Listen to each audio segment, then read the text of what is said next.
Physics की class में आज हम यहाँ पर संयुक्त सूक्ष्मदर्शी या इसको यौगिक सूक्ष्मदर्शी के नाम से भी जानते हैं, इसके बारे में डिस्कस करने वाले हैं। और यहाँ पर हम लोग देखेंगे कि यौगिक या संयुक्त सूक्ष्मदर्शी क्या है, इसके बारे में डिस्कस करेंगे और इसके डायग्राम से समझेंगे। और साथ ही यहाँ पर आवर्धन क्षमता का सूत्र और इसकी विशेष स्थितियों के बारे में डिस्कस करेंगे। एग्जाम में बहुत ज़्यादा ये क्वेश्चन लॉन्ग क्वेश्चन में पूछा जाता है। तो देखो, सबसे पहले यहाँ पर हम लोग देखते हैं कि संयुक्त सूक्ष्मदर्शी क्या है।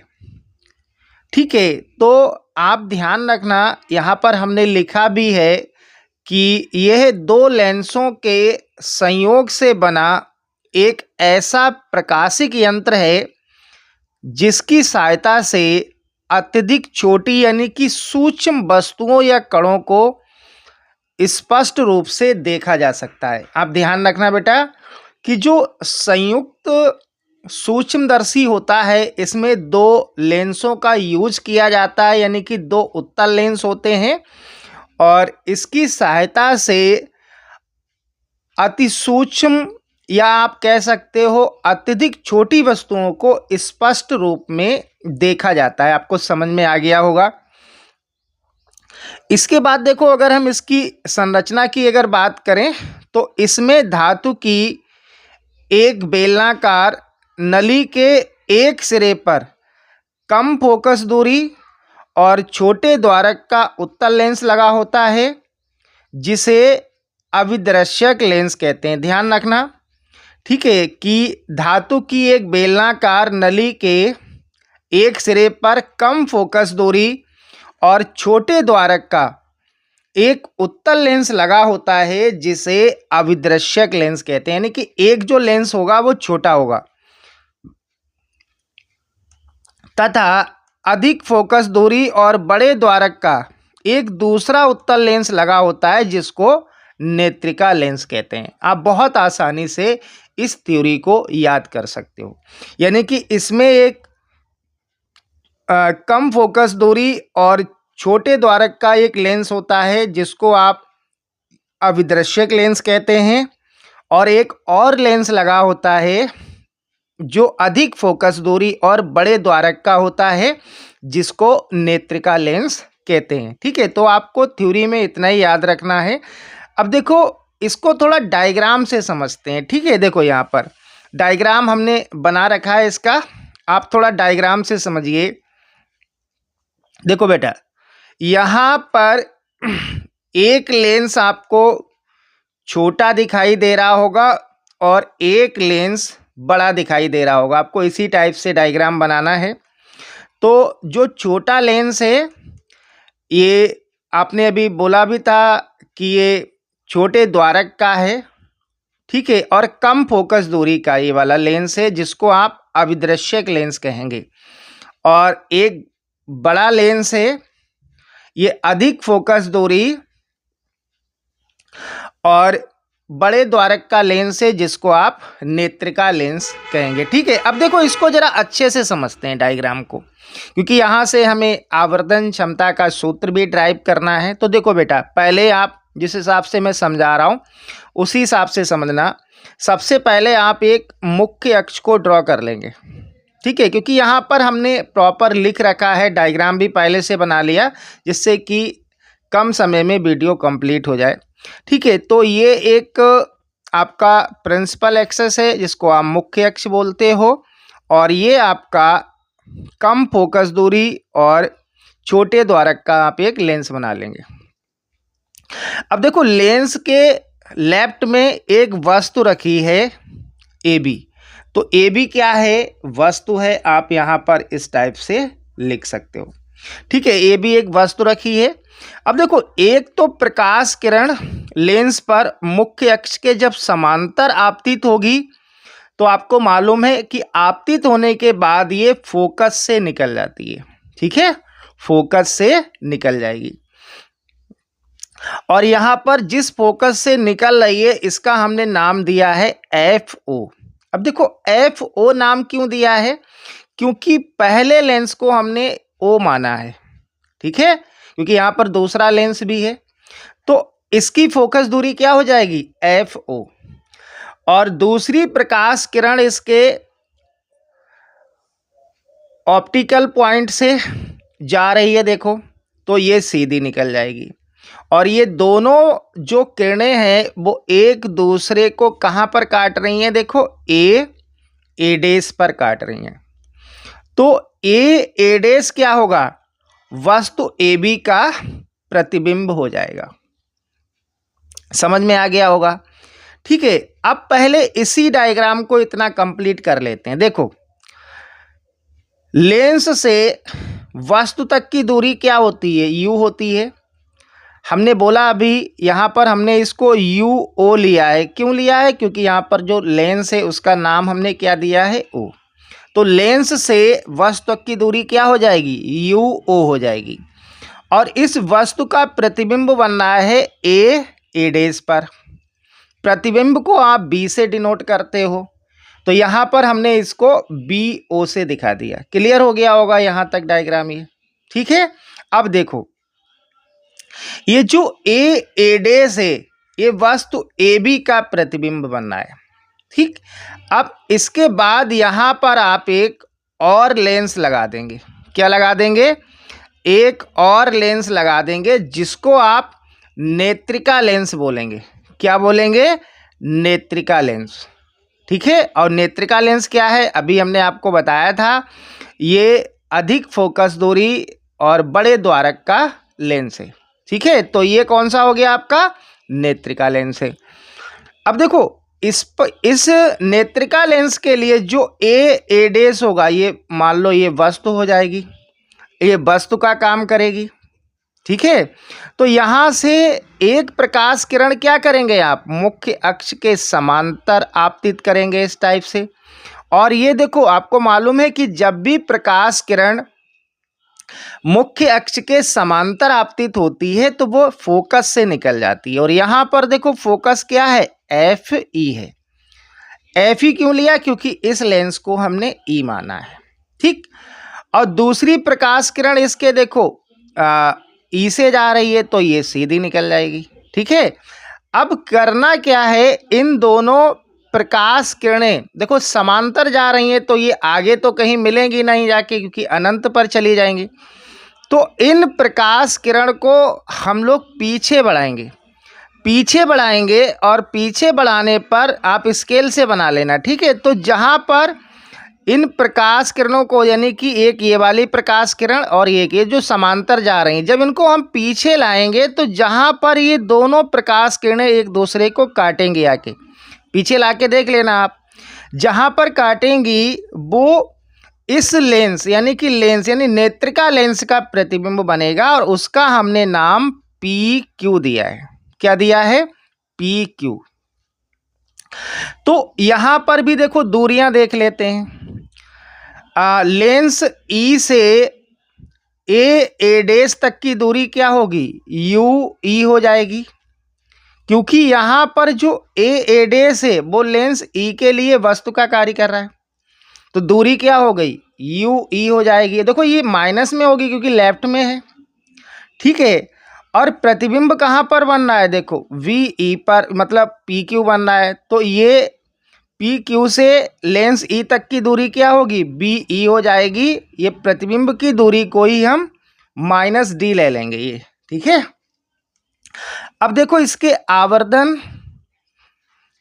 क्षमता का सूत्र देखते हैं, ठीक है। डायग्राम की जरूरत पड़ेगी तो फिर हम आपको समझा देंगे। देखो अब इसके आवर्धन क्षमता का सूत्र देखते हैं। आवर्धन क्षमता के लिए मैंने यहाँ पर हेडिंग बनाया है आवर्धन क्षमता। तो देखो आवर्धन क्षमता के लिए क्या है कि आवर्धन क्षमता बराबर होगा अंतिम प्रतिबिंब द्वारा निर्मित दर्शन कोण, ये दर्शन कोण लिखा है, और बटे में होगा स्पष्ट दृष्टि की न्यूनतम दूरी पर स्थित वस्तु द्वारा निर्मित दर्शन कोण। यानी कि m बराबर आवर्धन क्षमता क्या हो गया m, और m बराबर क्या हो जाएगा बीटा बटे अल्फा। अब देखो बीटा यहां पर कोण कौन सा होगा, बीटा तो ये वाला कोण हो गया, है ना। और अल्फा कौन सा होगा, तो अल्फा के लिए देखो यहाँ पर हमने एक दूसरा डायग्राम बनाया है ए बी ई, और ये जो ए बी ई है ये अल्फा होगा। ध्यान से देखना जरा, ए बी ई यानी कि यहाँ से देखो ए बी और यहाँ ई पर जो कोण बनेगा वो अल्फा होगा, ध्यान देना आप, ठीक है।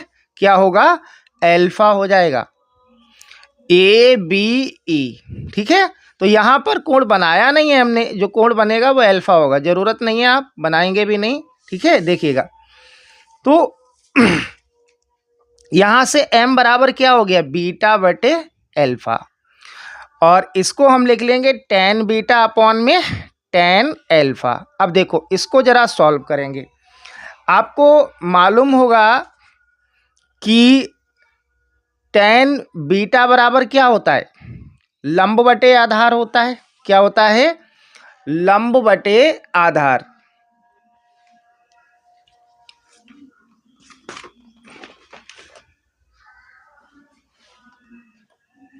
ठीक है बेटा, तो ये आपका लंब बटे आधार हो जाएगा, आप लाल बटे कका से लिख सकते हो, ठीक है। क्या होता है, तो यहाँ से आप tan का निकाल लेंगे, tan का निकालेंगे तो क्या होगा, लंब बटे आधार। अब देखो बीटा ये है, यहाँ पर देखो बीटा ये है, ठीक है। तो यहाँ से हम tan बीटा निकालेंगे तो लंब क्या होगा, लंब होगा ए डेस बी डेस, और आधार क्या होगा, ई बी डेस। समझ में आ गया। तो tan बीटा बराबर लंब बटे आधार, तो आधार लंब क्या हो जाएगा, ए डेस बी डेस, और आधार क्या होगा, ई बी हो जाएगा, ठीक है। तो देखो आप यहाँ पर हमने यही लिखा है, ए डेस बी डेस अपॉन में ई बी, और बटे में है tan अल्फा। tan अल्फा आप यहाँ से देख सकते हो, तो लंब क्या होगा, कोण के सामने वाली भुजा ए बी, आधार क्या हो गया, देखो यहाँ पर ई बी हो गया, ठीक है। अब आपको मालूम है कि इसको ये देखो बटे के बटे में लिखा है, तो नीचे वाले दो टर्म्स को हम पलट के लिख सकते हैं, गुणा का साइन लगा देंगे, है ना। तो m बराबर क्या आ जाएगा, ए डेस बी डेस अपॉन में ई बी डेस, और इंटू में ई बी ऊपर पहुंच जाएगा तो ई बी अपॉन में ए बी। इसको हम ऐसे भी लिख सकते हैं, देखो ए डेस बी डेस अपॉन में ए बी को इसके बटे में लिख लिया, कोई दिक्कत नहीं है, ई बी अपॉन में ई बी डेस ये आ जाएगा। इसको हमने मान लिया समीकरण नंबर 1, ठीक है। अब देखो यहाँ पर हमने त्रिभुज ए डेस बी डेस ओ और ए बी ओ समरूपता की शर्त लगाई है यहाँ पर, ठीक है। कौन सा त्रिभुज है, ए डेस बी डेस ओ। देखो यहाँ पर इस डायग्राम में ए डेस बी डेस ओ, ये वाला त्रिभुज, देखो यहाँ पर ए डेस बी डेस ओ, ये वाला ए डेस, यहाँ से देखिएगा ए डेस बी डेस ओ यानी कि ये वाला त्रिभुज, और दूसरा कौन सा है, देखो ए बी ओ यानी कि ए बी ओ। देखो ये समरूपता का समरूप है, ठीक है, समरूप है। तो इसके लिए आप क्या करेंगे, इसके लिए ए डेस बी डेस बटे में क्या हो जाएगा, ए बी हो जाएगा। देखो इस त्रिभुज की बात हो रही है, ए डेस बी डेस ओ, और दूसरा त्रिभुज कौन सा है, ए बी ओ। तो यहाँ से देखो ये वाली जो भुजा होगी, ये वाली, ये इसके बटे में आ जाएगी, यही हमने यहाँ पर लिखा है, ए डेस बी डेस बटे ए बी। और दूसरी अगर बात करें तो यहाँ से देखो आप ओ बी डेस बटे में क्या आएगा, ओ बी डेस बटे में ओ बी आ जाएगा। देखो यहाँ पर ओ बी डेस बटे में ओ बी। अब समीकरण 1 में देखो आप, जहाँ पर आपको ए डेस बी डेस बटे ए बी दिख रहा है, वहाँ पर आप ये वाली टर्म्स लिख सकते हो, ठीक है। तो ये क्या आ जाएगा, समीकरण 1 से m बराबर, देखो क्या किया आपने, इस वाली टर्म्स के स्थान पर ये रख दिया, यानी कि ओ बी डेस अपॉन में ओ बी इंटू में ई बी अपॉन में ई बी डेस, ठीक है। अब इसमें आप क्या करेंगे, वैल्यू पुट करेंगे। क्या करेंगे, वैल्यू पुट करेंगे। तो देखो वैल्यू कैसे पुट करेंगे, तो यहाँ पर देखिएगा अगर हम बात करें, आपको यहाँ पर समझा रहे हैं, ठीक है बेटा, देखो यहाँ पर m बराबर ओ बी डेज। ओ बी डेज क्या है, जरा यहाँ डायग्राम से देखिए आप, ओ बी डेज, ठीक है, देखिएगा डायग्राम से, देखो आप ओ बी डेज, और ओ बी डेज की डिस्टेंस क्या है, देखो ओ बी डेज की डिस्टेंस क्या है, बी ओ, क्या है, बी ओ। तो जहां पर आपको ओ बी डेज दिख रहा है वहां पर हमने क्या पुट कर दिया, बी ओ, ठीक है, समझ में आ गया होगा। बटे में क्या है, ओ बी। अब ओ बी देखिए आप, यहां से देखिएगा ओ बी, और ओ बी क्या है, यू ओ, ठीक है, तो इसके स्थान पर क्या पुट कर दिया, यू ओ, और ये माइनस का होगा क्योंकि लेफ्ट में है, पहले लेंस के लेफ्ट में है। अब दूसरी बात देखो आप जरा, यहाँ पर है E V, E B. E B को ना आप इस डायग्राम से समझिए, क्योंकि वो उस वाले डायग्राम से आप कंफ्यूज हो जाएंगे। तो देखो ई बी कितना है, ई बी कितना है यहाँ पर, माइनस का डी, तो यहाँ पर हमने क्या पुट कर दिया, माइनस का डी, ठीक है, और उसके बटे में क्या है, देखो ई बी डेस। अब यहाँ पर देखिए आप, ई बी डेस कितना है, यू ई। अब देखो ये वाला इस लेंस के लेफ्ट में है, तो ये यू ई कैसा होगा, माइनस का होगा, तो हमने यहाँ पर क्या पुट कर दिया, माइनस यू, ठीक है। अब देखो इस माइनस से ये वाला माइनस कैंसिल हो जाएगा, ठीक है, तो क्या आ जाएगा, m equal to v o upon में यू ओ और इंटू में डी अपॉन में यू। इसको आप समीकरण 2 मान लेंगे। और ध्यान रखना बेटा, ये संयुक्त सूक्ष्मदर्शी की आवर्तन क्षमता का सूत्र है। अगर आपसे कोई स्थितियां नहीं पूछता है, सिंपल आपसे आवर्धन क्षमता का सूत्र पूछता है, तो आप यहीं तक सॉल्व कर देंगे। इसके बाद इसकी कंडीशन है, अगर एग्जाम में आपसे पूछी जाती हैं तब आप उनको लिखेंगे। देखो जैसे फर्स्ट है, जब अंतिम प्रतिबिंब स्पष्ट दृष्टि की न्यूनतम दूरी पर बने, तो इसके लिए आप क्या करेंगे, लेंस का सूत्र लगाएंगे। सभी को मालूम होना चाहिए कि लेंस का सूत्र क्या होता है, 1 अपॉन में एफ इक्वल टू 1 अपॉन में बी माइनस का 1 अपॉन में यू से। अब देखो इसी सूत्र से 1 अपॉन में एफ को हम क्या लिख देंगे, 1 अपॉन में एफ ई। ई क्यों लिखा है, क्योंकि ये नेत्रिका लेंस की बात हो रही है। 1 अपॉन में v, और v की जगह पर हमने यहाँ पर 1 अपॉन में क्या लिया है, d लिया है। तो जरा डायग्राम में देख सकते हो आप, यहाँ पर देखिए वी ई बराबर क्या लिया था हमने, माइनस का d, ठीक है। तो जहाँ पर प्रतिबिंब की बात हो रही है वहाँ क्या लिख दोगे आप, 1 अपॉन में d माइनस का, फिर माइनस 1 अपॉन में u, और u क्या होगा नेत्रिका लेंस के लिए वस्तु की दूरी, माइनस का यू ई, ठीक है। तो ये माइनस माइनस प्लस हो जाएगा, तो क्या आ जाएगा, 1 अपॉन में एफ इक्वल टू माइनस का 1 अपॉन में डी और प्लस का 1 अपॉन में यू ई, ठीक है। अब यहाँ से आप इस वाले टर्म्स को यहीं रहने दो, ये वाला इधर ले आएंगे, तो क्या आएगा, 1 अपॉन में u e equal to 1 upon में एफ ई, और ये माइनस का इधर आएगा, तो क्या होगा, 1 अपॉन में डी। इसमें करना क्या है आपको, अब आप इसमें d से गुणा कर दीजिए दोनों तरफ। तो d से जब गुणा करेंगे तो ये इक्वेशन आ जाएगी, d से गुणा करेंगे। अब देखो ये d से d कट जाएगा, तो क्या आ गया, 1 प्लस डी अपॉन में एफ, ये आ जाएगा, ठीक है। अब यहां से देखिए आप, d अपॉन में यू ई आया है, इसकी वैल्यू क्या है, 1 प्लस डी अपॉन में एफ ई। इसको हमने समीकरण 3 मान लिया। क्या मान लिया, समीकरण 3। और ये जो वैल्यू आई है आपको d अपॉन में यू ई की, ये वैल्यू कहाँ पुट कर देंगे, जरा देखिए समीकरण नंबर 2 में। अब समीकरण नंबर 2 देखो यहाँ पर ऊपर है, मैं आपको दिखा दूं। पहले आप यहाँ पर ये देखिएगा, d अपॉन में यू ई की स्थान पर ये वैल्यू पुट करेंगे, ठीक है।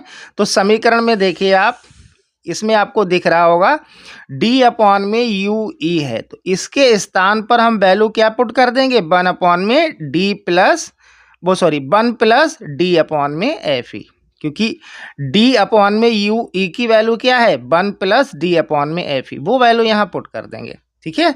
तो आपका रिजल्ट आ जाएगा यहाँ पर देखो समीकरण 2 में मान रखने पर, यानी कि ये वाला, तो जहाँ पर आपको डी अपॉन में यू ई दिख रहा है वहाँ पर ये वैल्यू पुट कर देंगे।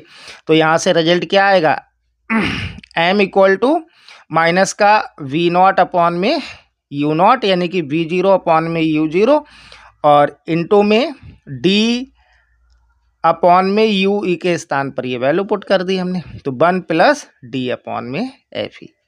ठीक है, तो अगर ये स्थिति पूछी जाती है कि जब अंतिम प्रतिबिंब स्पष्ट दृष्टि की न्यूनतम दूरी पर बने, तो आपको ये वाला सॉल्व कर देना है। ठीक है, एक और कंडीशन है इसकी, वो कंडीशन है कि जब अंतिम प्रतिबिंब अनंत पर हो। देखो, जब अंतिम प्रतिबिंब अनंत पर होगा तो यू ई बराबर होगा एफ ई के।